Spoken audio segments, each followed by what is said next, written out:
So our lead this hour coming from Arrowhead Stadium, the much anticipated, much hyped matchup between the Browns and the Chiefs.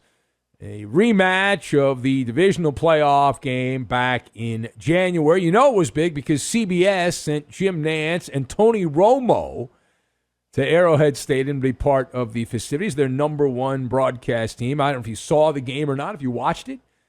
We checked it out for you. Patrick Mahomes, 337 yards passing, and not one, not two, but three touchdowns. He ran for another score, and the Chiefs get all the way back. They were down big at halftime, and they flush away the Browns in stretch time, down the stretch. Tyreek Hill, big stats, all the key players, the normal participants for Kansas City put up big stat lines. Tyreek Hill had 11 catches for 197 yards and a touchdown. Travis Kelce, a pair of touchdown catches. He actually scored the go-ahead touchdown with about 7 minutes on the clock. And the Chiefs pick up now their 15th straight September victory. They dominate the beginning of the season. And you get off to a good start, makes things easier. You have a little wiggle room when things go bad later in the year. If you've got some wins piled up, common sense. And they have certainly done that. Andy Reid has at a rapid rate, and Patrick Mahomes, and even predates Patrick Mahomes. Now, the better story is in the losing locker room, though, and many in the media continue to be hyping up Cleveland, even in defeat. Some going as far as to say that Baker Mayfield in this game proved himself that he's a top 10 quarterback. So let us discuss the question, should Browns backers be encouraged or discouraged by Baker Mayfield's performance? So if you are fair and balanced, and I have no skin in the game, the answer is discouraged. The answer is discouraged. And I'm going to tell you why. Now, my observations, you've got grading book, pratfall, and hip-hop.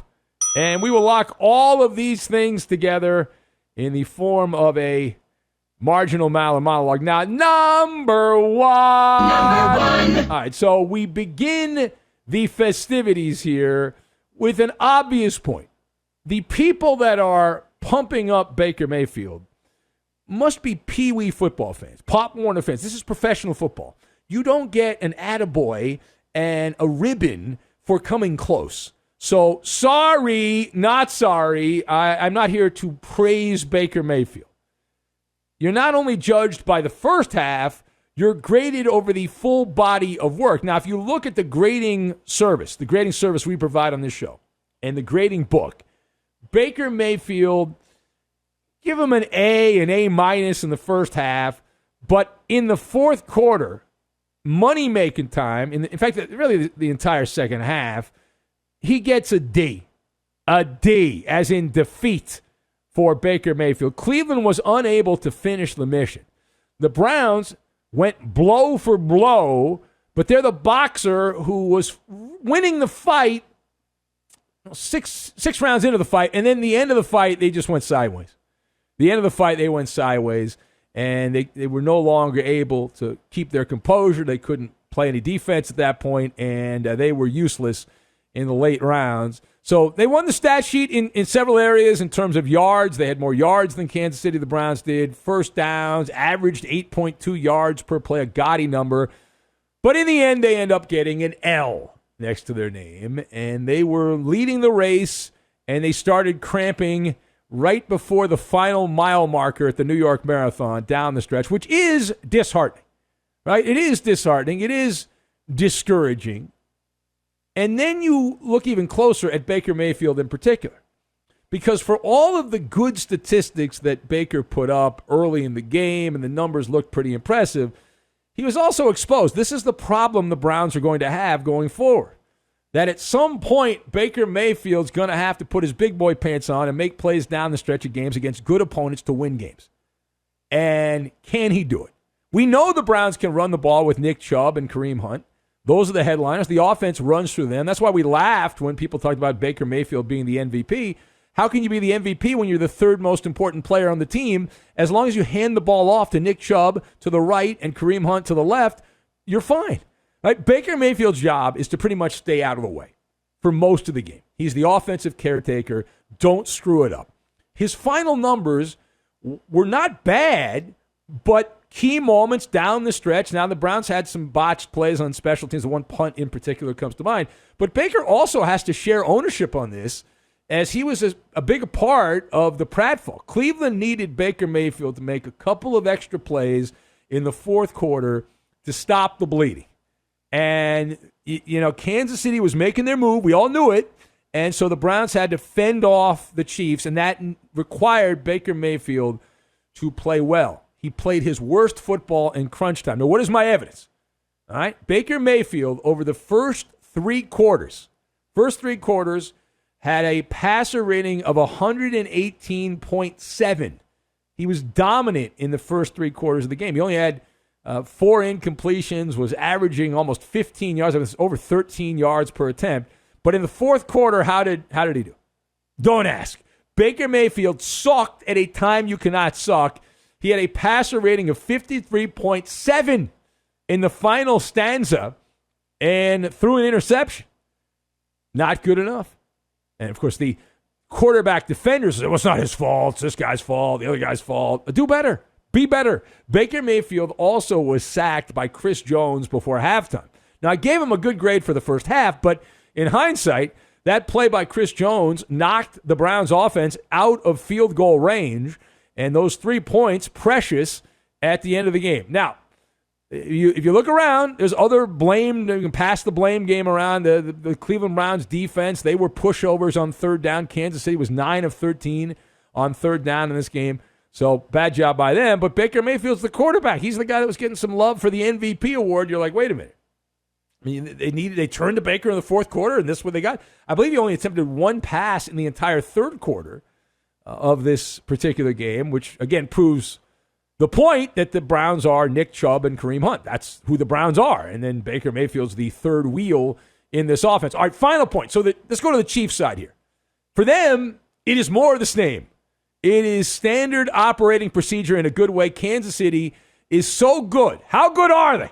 They can spot the Browns a 12-point lead at halftime and then methodically work their way back. And Patrick Mahomes, Mr. September, which is not a derogatory thing because he's actually, he does it well.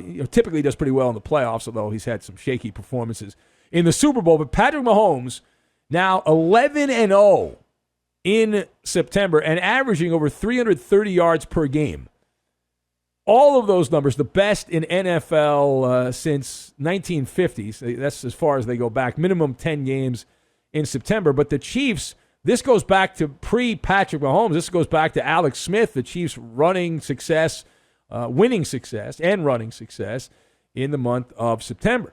More importantly, though, for the Chiefs, I think this is the big thing, the big takeaway for the Chiefs is this. All right, think of it as the hip-hop trio, the Fat Boys, from back in the day, because the Fat Boys up front done good. The Fat Boys done good. The Chiefs remade their offensive line, and they turned over all 5 starting spots, acquired a couple of veterans and a bunch of players that didn't have glowing resumes filled with accolades and all that. And all the hype about the Browns defense with Myles Garrett and Jadeveon Clowney, and they were going to run roughshod over the disheveled Chiefs offensive line, and that did not happen. It did not happen. The Chiefs held their own. That offensive line held their own. The Browns only had 2 sacks. More importantly, Patrick Mahomes, with a new offensive line against the Browns defense that was highly decorated, coming in, a lot of praise, a lot of fawning over the Browns defense, was hit a total of 7 times. That's it, 7 times.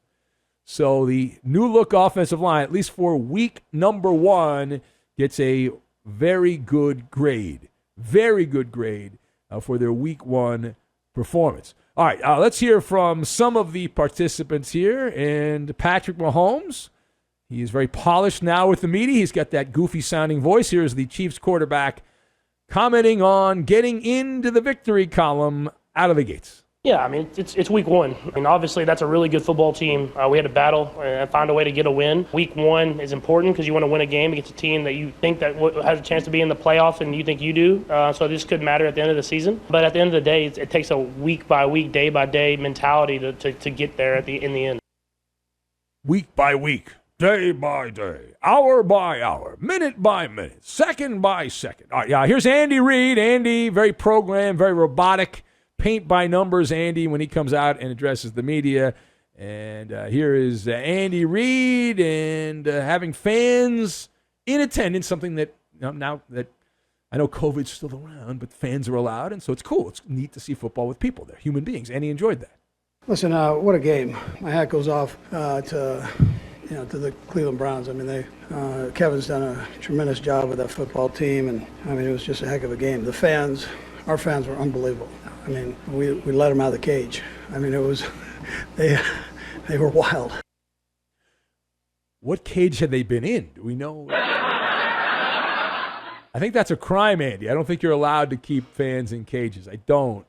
That depends. If you have a good reason, I guess you can keep them in cages. And some Chiefs fans do belong in cages.